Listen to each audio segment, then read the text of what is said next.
سیدنا ابو ذر غفاری رضی اللہ تعالیٰ عنہ۔ عرب کے ریگزاروں، پتھریلی چٹانوں اور سنگلاخ پہاڑوں میں سے بعض علاقے ایسے گرم، بنجر اور ہیبت ناک ہیں کہ وہاں صحرائی کیکٹس بھی مر جاتے۔ ایسے ہی نجد کے ایک علاقے میں ایک انتہائی جفاکش قبیلہ غفار آباد تھا۔ ان لوگوں کا جینا مرنا راستے کے قافلے والوں سے بھتہ، چنگی یا ٹیکس لینا تھا۔ جو چوں چراں کرتا انہیں وہ لوٹ لیتے۔ لوٹنے میں وہ ماہر تھے۔ پھر ان کے خوفناک گرم بنجر علاقے میں ان سے کون لڑنے کی ہمت کرتا؟ قافلے ارد گرد کے اونچے سنگلاخ نوکیلے پتھروں بھرے پہاڑوں پر چڑھنے کی نسبت ان کے قبیلے سے ہو کر چلنے پر مجبور تھے۔ ابو ذر غفاری بھی انہی میں سے تھے، مگر کیکٹس خاردار بنجر چبھتے لوگوں میں رہ کے بھی ان کے اندر خوشنما، خوش رنگ، مہکتا گلاب کھلا ہوا تھا۔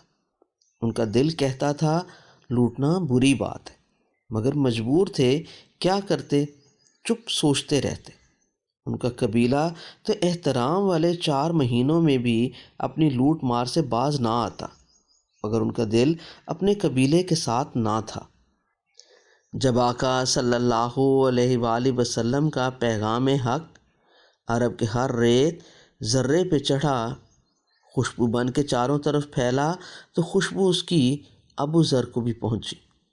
اپنے ایک ہم خیال بھائی کو رسول اللہ صلی اللہ علیہ وآلہ وسلم کا پیغام حق، جو کائنات کے ہر ذی روح کے لیے سلامتی کا محافظ سنا تھا، اس کی تصدیق کے لیے بھیجا۔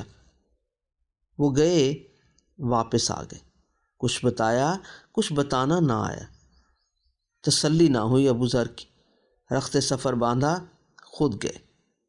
ان دنوں قریش کے رؤساء آقا صلی اللہ علیہ وآلہ وسلم کے چاہنے والوں پر بہت برہم تھے۔ اسلام کے پیغام کے وہ شروع دن تھے۔ ویسے بھی ابو ذر جس قبیلے سے تھے، اس کے نام سے کیوں اپنا تعارف کرواتے؟ حرم پاک میں زائر کی حیثیت سے آئے اور ٹھہرے رہے۔ کئی دن گزر گئے۔ سوچا تھا آقا صلی اللہ علیہ وآلہ وسلم نظر آ جائیں گے، مگر آقا صلی اللہ علیہ وآلہ وسلم تو کبھی بھی عام لوگوں کی شکل، صورت، لباس، قطع اور انداز سے الگ نہ ہوئے تھے۔ ساری عمر آقا صلی اللہ علیہ وآلہ وسلم نے اپنی کوئی مخصوص شکل، صورت یا پہچان نہ بنائی تھی۔ پہچانتے کیسے؟ حرم پاک میں آب زمزم پی کے انتظار میں رہے۔ 1-2 دن سیدنا علی رضی اللہ تعالیٰ عنہ ان کو وہیں ایک کونے میں حرم کے بیٹھے دیکھتے رہے۔ تیسرے دن پوچھ لیا، آپ کسی کی تلاش میں ہیں؟ انہوں نے مختصر جواب دیا، جی۔ سیدنا علی رضی اللہ تعالیٰ عنہ نے مسافر سمجھ کے کچھ ضیافت کی۔ اگلے دن پھر سیدنا علی رضی اللہ تعالیٰ عنہ کا ادھر سے گزر ہوا۔ پھر پوچھا، جس کی تلاش میں آئے وہ ملے؟ نہیں۔ ابو ذر کم گو تھے۔ چند دن تک روز سیدنا علی رضی اللہ تعالیٰ عنہ مسکرا کے نوارد سے پوچھتے رہے۔ ابو ذر غفاری کی جھجک بھی شاید کچھ کم ہوئی۔ ایک دن قریب بیٹھنے کا اشارہ کیا اور سرگوشی میں بولے، بہت دور سے ایک اشتیاق سے آیا ہوں، ایک عظیم ہستی کو ملنے کا شوق کھینچ لایا۔ کن کا؟ وہ جنہوں نے رسالت کا دعویٰ کیا۔ سیدنا علی رضی اللہ تعالیٰ عنہ مسکرائے، بولے، چلو ان سے ملواتا ہوں۔ انہی کا چھوٹا چچیرا محبوب بھائی ہوں میں، انہی کے گھر انہی کے ساتھ رہتا ہوں۔ وہ لے گئے۔ آقا صلی اللہ علیہ وآلہ وسلم سے ملاقات ہوئی۔ خاردار کیکٹس کے اندر چھپا گلاب کھل کے مہک اٹھا۔ لا الہ الا اللہ محمد الرسول اللہ پڑھا، قرآن سنا، اچھے کاموں اور نیکی کی تلقین سنی، برائی سے بچنے کی توبہ کی۔ پوچھا، آقا صلی اللہ علیہ وآلہ وسلم جو برائیاں ہو گئیں، چوریاں، ڈاکے؟ آقا صلی اللہ علیہ وآلہ وسلم نے سمجھایا، اللہ توبہ قبول کرتا ہے، بس پھر کوئی خطا نہ ہو، جو ہوئیں ان پہ شرمسار ہو۔ سیدنا ابو ذر غفاری رضی اللہ تعالیٰ عنہ کی تو کایا پلٹ کے حرم میں آئے تو بآواز بلند کلمہ حق پڑھ دیا۔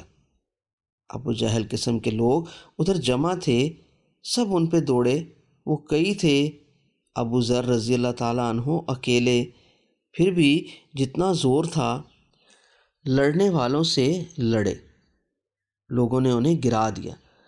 قریب ہی آقا صلی اللہ علیہ وآلہ وسلم کے چچا سیدنا عباس رضی اللہ تعالیٰ عنہ تھے، وہ لپک کے آئے اور اپنے مضبوط بھاری جسم کے ساتھ لوگوں کو پرے کیا، پھر ابو ذر رضی اللہ تعالیٰ عنہ کو بچاتے ہوئے ان کے اوپر لیٹ گئے۔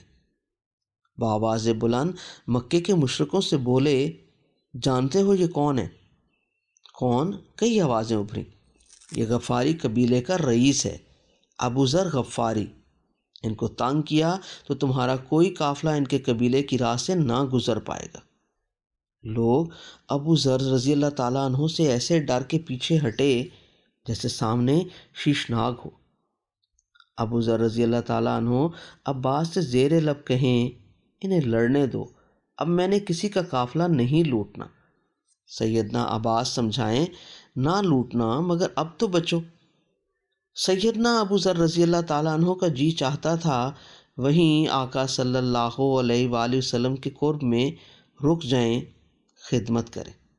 آقا صلی اللہ علیہ وآلہ وسلم نے کہا، واپس جاؤ، اپنے قبیلے میں پیغام حق پھیلاؤ، پھر جب میں ہجرت کر کے محفوظ مقام پہ چلا جاؤں تو میرے پاس آنا۔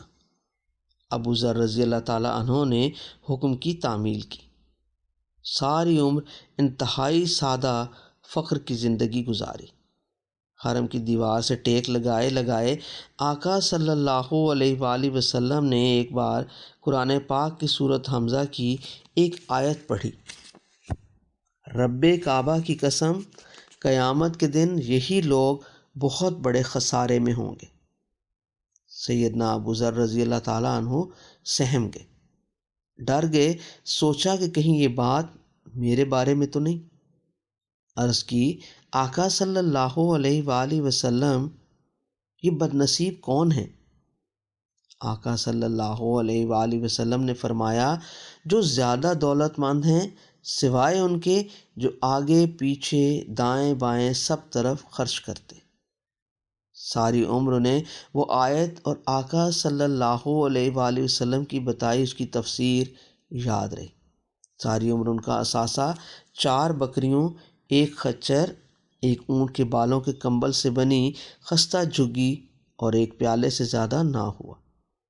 حکم کی تعمیل میں بہت عرصہ اپنے قبیلے میں رہے، رفتہ رفتہ اپنے لوگوں کو راہ راست پر لے آئے۔ پھر آقا صلی اللہ علیہ وآلہ وسلم کی مدینہ ہجرت کے بعد خندق کی جنگ کے دنوں میں مدینہ آ گئے اور ہر طرف سے کٹ کے صرف آقا صلی اللہ علیہ وآلہ وسلم کے ساتھ جڑے رہے۔ آقا صلی اللہ علیہ وآلہ وسلم کی وفات کے بعد مدینہ میں دل نہ لگا، شام چلے گئے۔ مسلمان اس وقت امیر ہو گئے تھے۔